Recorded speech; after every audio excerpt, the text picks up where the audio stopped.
각자 도생 시대의 마음해방, 통증해방 방송, 황심소. 고구마처럼 답답한 삶이 아닌 내가 원하는 삶을 살고 싶은 당신에게 건네는 속 시원한 사이다 방송, 황상민의 심리상담소. 황상민의 심리상담소.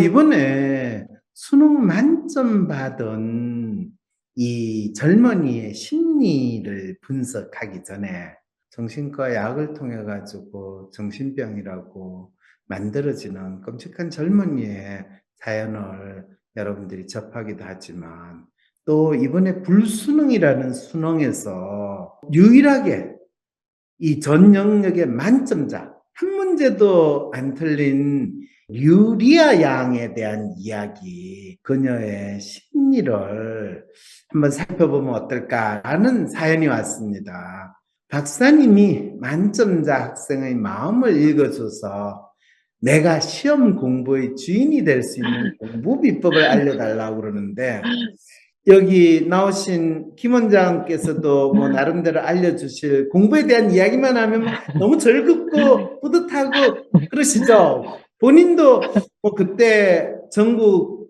수석을 한다든지 뭐 그런 거 하셨어요? 만점까지는 아니었지만, 아, 뭐 성적을, 그러면 본인이 있는 동네 학교 수석은 했겠죠? 당연히. 초등학교 4학년 때부터는 늘 전교 수석이었던 것 같아요. 지금 내가 질문을 잘못했네요. 그래, 본인도 그렇지만은, 그때 수능에서 만점은 못 받았다는 거죠. 예, 저는 고3 때 수학이 평균 100점이었거든요. 한 번도 네. 틀려본 적이 없어요. 네. 그런데 수능에서 만점을 맞지는 못했어요. 그냥 수학을 제외한 다른 과목에서 한두 개 틀렸다 이야기하면 되지. 왜? 수학은 내가 고등학교 때 늘 100점 받았는데, 수능도 당연히 100점 받았는데, 근데 만점을 받지 못했다. 참, 어쨌든 여러분 아시겠죠? 이렇게 이 주로 만점 정도나 100점 받는 분들은 본인의 공부에 대해서 이야기할 때 참 듣는 사람이 마음이 편하지 않게 이야기하는 놀라운 화법을 사용한다는 거. 저는 뭐 만점하고 상관없는 심리학자로서 이렇게 한번 분석을 해보겠습니다. 그런데 사연을 보내주신 분은 이렇게 이야기를 해요. 2024년도 대학 수학 능력에서 만점자가 인터뷰를 했는데, 자기의 시간 관리, 공부법, 목표 설정에 대해서 이렇게 설명했습니다. 시간 생활 관리에서 하루 14시간 30분을 공부에 투자했다고 한다. 진짜 열심히 공부한 학생이죠. 특히 네, 기상 시간은 무조건 동일하게 유지해 아침 공부를 익숙하게 하는 습관을 지키려고 했다며, 한편 주말에는 최대한 쉬는 생활을 유지하려고 노력을 했다. 뭐 항상 제가 공부법 이야기할 때는 아침에 기상시간 6시든 7시든 하고 2시간 단위로 공부를 하고 자는 시간 이렇게 하고, 그래서 이 공부하는 시간을 규칙적으로 하는 거, 이것보다 더 중요한 방법인데, 이 친구는 제가 언급하는 투투 공부법에 플러스 투투를 하는 14시간의 공부법이라는데, 사실은 조금 바보 같은 무식한 공부법을 했네요. 그리고 뭐 어쨌든 간에 그렇게 공부를 많이 하니까 본인이 만점도 받을 수 있지 않았나 생각이 드는데, 이 공부법의 에센스를 모르는 분들이 막연히 만점자가 언급한 14시간 반에 꽂혀 겁에 질려서 나는 엉덩이가 가벼워서 저렇게 못해라고 포기하거나 무식하게 14시간을 채우다가 포기할 것 같은 거, 그것도 그래요. 사실은 누구나 14시간을 공부하는 게 중요한 게 아니라 이 기상 시간을 일정하게 하고 규칙적으로 공부하는 게 중요한데, 이 에센스에 대해서 잘 알 필요가 있죠. 또 공부 방법에 있어 요양은 꼼꼼히 기출 문제를 풀기를 했다고 하는데, 그래서 뭐 올해는 이 킬러 문항을 없앤다고 하는데 기출 문제 양을 더 많이 늘려서 준비했다라고 하는데, 그러면서 문제의 문장 하나하나에 제대로 읽어서 출제자의 의도를 파악하는 게 중요하다고 밝혔다. 그런데 무조건 많은 친구들이 기출 문제만 푸는 거, 그것도 사실은 뱁새가 항새 따라가다가 가랑이 찢어지는 아주 대표적인 이 뱁새 죽이기 전략이라는 걸 여러분들이 꼭 아셔야 됩니다. 제가 항상 10개년 기출 문제를 10번만 풀면 거기에 본인이 확실하게 어떤 문제든 풀 수 있는데 여기 한 가지 조건이 있어요. 자기가 이미 한번 풀어봤던 부분은 자기가 이전에 풀었을 때 왜 틀렸는지에 대해서 정확히 이해를 하고 넘어가지, 본인이 왜 틀린지를 알겠다고 해답지를 보든지 누구의 설명을 듣는지 그런 방식으로 해가지고 그 기출문제를 풀어가면 10번이 아니라 100번을 봐도 본인이 문제 푸는 능력이 증가하지 않아요. 늘어나지 않아요. 근데 이 친구는 기출문제를 풀 때 자신이 이해하는 것, 스스로 이해할 수 있는 방법을 풀었다라는 거, 그 이야기는 안 하는 걸 보면서 야, 핵심을 빼뜨리고 했구나. 그 다음에 뭐 수능을 보게 된 목표가 뭐냐라고 했을 때 의과대학에 자기가 가려고 했는데 수능 몇 문제를 실수해가지고 다 1등급을 못 받았나 봐요. 그래서 재수를 했다고 하는데 뭐 외할아버지랑 친할머니가 알자의 병을 앓으셔서 더 관심이 생기고 뇌에 관한 공부를 열심히 해서 사회에 기여하는 쓸모있는 사람이 되고 싶다고 설명했는데 이건 뭐 옛날에 고시 합격한 사람들이 항상 불쌍하고 힘든 사람을 위해서 제가 열심히 도우는 사람이 되겠습니다 하는 이야기하고 똑같은데 어쨌든 이 만점자 유형이 보여주는 우리 사회 믿음도 읽어주고 새로운 인생을 만드는 관문인 시험으로부터 해방되는 비법을 알려주려고 하는데 이 사연은 사실 제가 별로 응답을 하고 싶지 않고 여러분 혹시 이거는 궁금하지 않았어요? 이렇게 만점자 이 친구는 분명히 의대는 갈 수 있잖아요. 그죠? 의대를 가게 됐을 때 진짜 이 만점을 받은 이 친구는 의대 생활도 만점으로 하고 의대를 졸업한 다음에 당연히 의사가 되겠죠. 의사 생활도 진짜 만점으로 뭐 알츠하이머 병을 연구하는 뇌과학자가 돼가지고 이 의대에서 뇌를 연구하는 네네네네네 하면서 훌륭한 의사로 아니면 뇌과학자로 뇌를 연구하는 의사가 되는 삶을 살까요? 아니면 이 친구의 심리, 이 친구가 진짜 어떻게 공부했는가? 그 다음에 이 친구가 의대 생활은 어떻게 하게 될 것이며 의대를 졸업한 다음에 어떤 삶을 살 것인가를 이 유양하고 상당히 비슷한 거의 싱크 요율 제가 생각에는 99% 정도 되는 분. 김 원장님 맞으시죠? 박사님, 그런데 지금 그녀가 수능 만점을 맞고 그 뒤로 어떻게 살 것인가에 대해서 이야기하시기 전에요. 그래도 항신서를 보시고 나서 여러 가지 시험 준비하시는 분들이 좀 도움이 될 수 있는 말을 좀 더 해주셨으면 해요. 저 같은 경우는 이제 대학교 가서 그 아르바이트로 과외를 많이 했거든요. 특히 인제 그렇죠. 특히 인제 의대 교수님들, 자제분들 과외를 많이 하게 됐어요, 강제로. 그렇죠, 네. 그렇죠.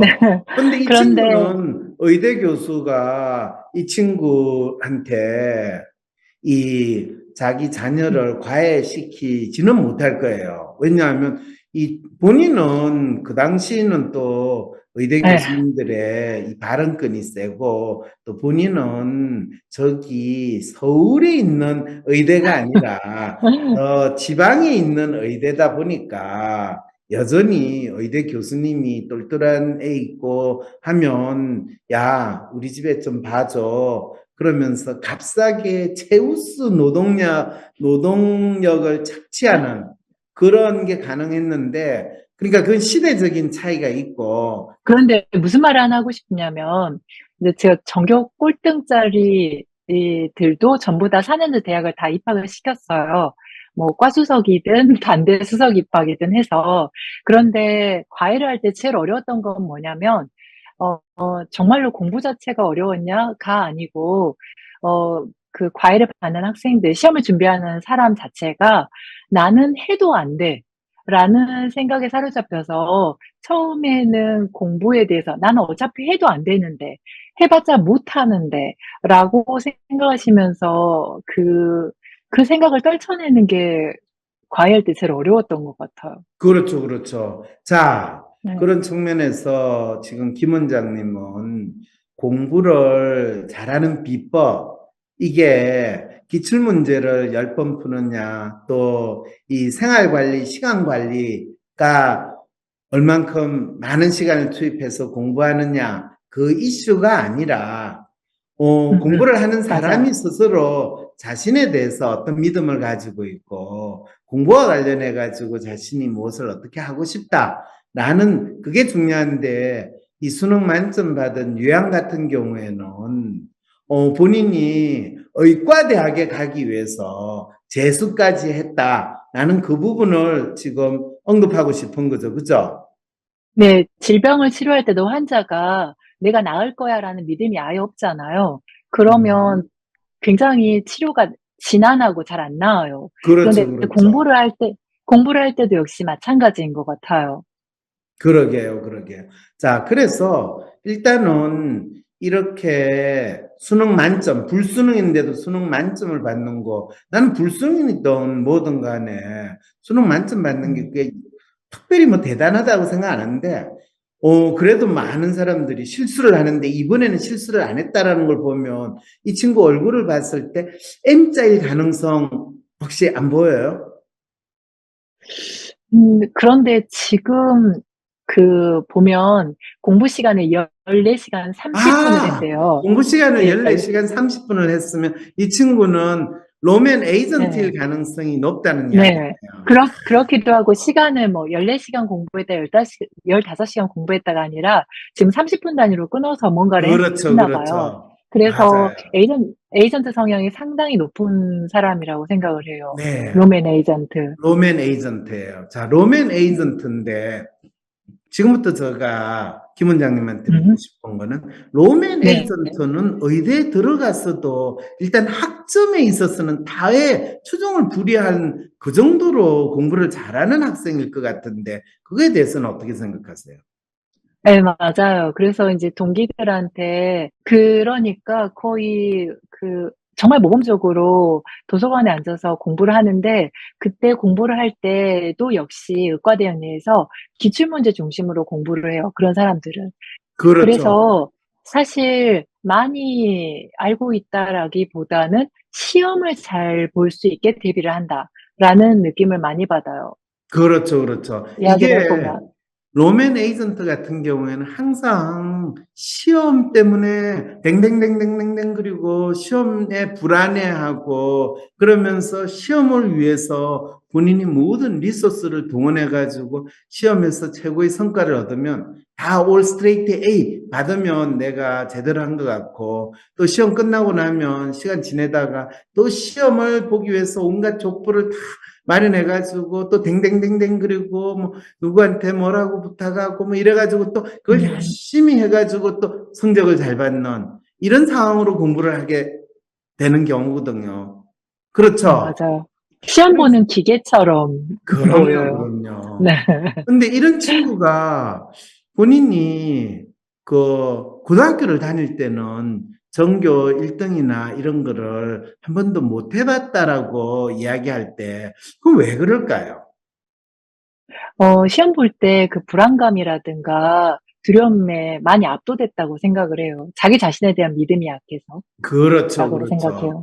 그래서 아마 이 친구가 진짜 수능 만점자라는 타이틀을 얻어 가지고 의대를 다니게 되면 자신에 대한 자신감이 더 있어서 인제 앞으로는 여유 있게 공부할까요? 아니면 로맨 에이전트로서의 공부 방법을 여전히 의대 다니는 동안에도 그대로 유지하게 될까요? 저는 여기 만점자이신 이분이 특목고가 아니라 일반 고등학교에서 계속 수석을 했었다면 훨씬 자기 자신에 대한 자신감으로 재수 안 하고 갔을 거라고 생각하거든요. 그리고 그렇죠, 인제 그렇죠. 의대 내에서 공부를 할 때도요. 어 그 삶을 누리면서 자기가 주도적으로 하에 한다기보다 그 시간이 시험 일정에 맞춰져서 돌아가고 그 인간관계도 그 시험 족보, 야마를 받을 수 있는 그런 관계들 위주로 돌아가는 걸 볼 수 있어요. 그래도 이 친구는 인물도 참 준수하니까 아마 연애도 하기는 하지 않을까요? 근데 연애도 막상 보면 하기는 하거든요. 그런데 그 의대를 소재로 한 아주 오래된 드라마 사랑이 꽃피는 나무 처럼 의대는 연애사가 복잡하게 많이 나타나는데 그렇게 다양한 연애를 하진 않아요, 보면. 다양한 연애를 안 하면, 일관된 연애를 하면 한 사람에 대한 지고지순한 사랑을 꽃피우는 그런 연애를 한다는 걸까요? 아니면 매 학년이 올라갈 때마다 전공 수업과 관련된 시험을 돌봐주는 조교에 따라서, 교수님에 따라서 어, 연애가 바뀐다는 그런 뜻을 이야기하는 건가요? 연애에 있어서는 약간 소극적으로 대처들 많이 하는 것 같고, 이제 예, 압도적으로 성적이 높으니까 의대 내에서는 성적이 아주 높은 여학생들은 약간 이슈가 돼요. 그리고 그렇죠. 이제 그럴 경우에 이제 그녀에게 먼저 대시하는, 그런데 성적도 웬만큼 되는 아, 그런, 야, 성적도 되고, 키도 크고, 잘생긴 남학생들이, 아니, 이 친구한테 대시를 해서, 네? 외모가 되는 것 같지는 않아요. 대부분. 네, 외모, 외모보다는 성적 위주로 어필을 많이 하게 되는 것 같아요, 의대 내에서는. 의대 내에서 성적이 좋은 남자가 이 친구들한테 어필을 하고 대시를 주로 한다. 네, 왜냐하면 그랬던 것 같아요. 그러면 이래 되면 이 친구는 의대 내에서 성적은 상관없이 이 잘생기고 키도 크고 잘 노는 그런 친구들하고는 연애가 되기가 쉽지 않다는 이야기인가요? 약간 부러워하는 듯이 언급하는 경우들을 꽤 봤고, 그런데 막상 결혼까지 가는 경우는 외모보다는 안정적으로 성적이 나온 분들하고 많이 결혼하는 것 같았어요. 그렇죠. 본인이 이제 의대에서 관찰한 음, 이렇게 시험 성적이 좋은 로맨 에이전트 성향의 의대 여학생의 지금 여러분 어, 인생 스토리를 지금 심리적으로 분석을 한 겁니다. 지금 여러분들은 생각하기에 이 만점자, 이 여학생이 의대에 가면 의대 남학생 중에서 최고로 공부 잘하고 최고로 잘생기고 키가 큰 남자하고 사랑이 꼽히는 연애를 하면서 오손도손 같이 공부도 하고 그래서 또 수석 졸업을 하는 그런 그걸 예상을 하시는데 수석 졸업은 뭐 하든지 아주 우수한 성적으로 졸업은 할 수 있어요. 그렇지만은 아주 잘생기고 잘 놀고 성격 좋은 남자와 연애를 하기보다는 성적이 좋은 것밖에는 내세우기 게 별로 없는 남자가 주로 이 친구한테 찝찝거릴 가능성이 높다. 네, 맞아요. 와, 상당히 뭔가 조금 슬프네요. 이 친구가 이렇게 그리고 성적이 좋은 게. 이제 그 뒤로 연애해서 이제 보통 연애했다가 결혼까지 이어지는 경우가 더 많은데, 결혼까지 가더라도 이렇게 알콩달콩 살기보다는 그냥 약간 서로서로, 어, 네, 네, 알콩달콩보다는 뭐 이혼하기도 하고, 그렇게 막 밀접하게 지내는 것 같진 않았어요, 보면. 그거는 왜 시험 성적이 좋고 이렇게 같이 의대로 가지고 같이 의사 생활을 하게 되면 돈도 많이 벌고 그럴 텐데. 참 신기하게 의외로 수석 졸업자들이 이제 의대 내에서도 수석 졸업하시는 분들 대부분 여학생들이 많아요. 그렇죠. 그런데 이제 그분들이, 그리고 심지어 전문의 시험 볼 때도 좋은 성적으로 막 전국 수석 그렇죠. 이렇게 그렇죠. 하거든요.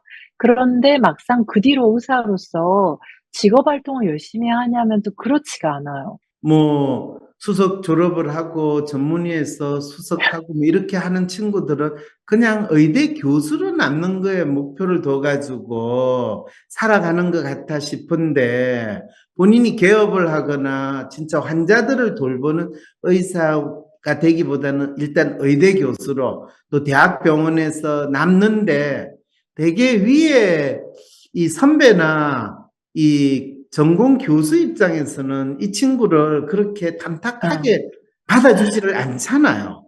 그거 왜 그래요? 이렇게 똑똑하고 시험 성적이 좋은 제자를 키우고 자기 후계자로 만드는 게 참 이 의사 교수들한테도 참 보람된 일일 텐데 왜 대부분의 그렇게 뛰어난 여학생들이 심지어 대학병원에 남지도 못하고 교수가 되기도 힘든 이유는 뭐라고 생각하세요?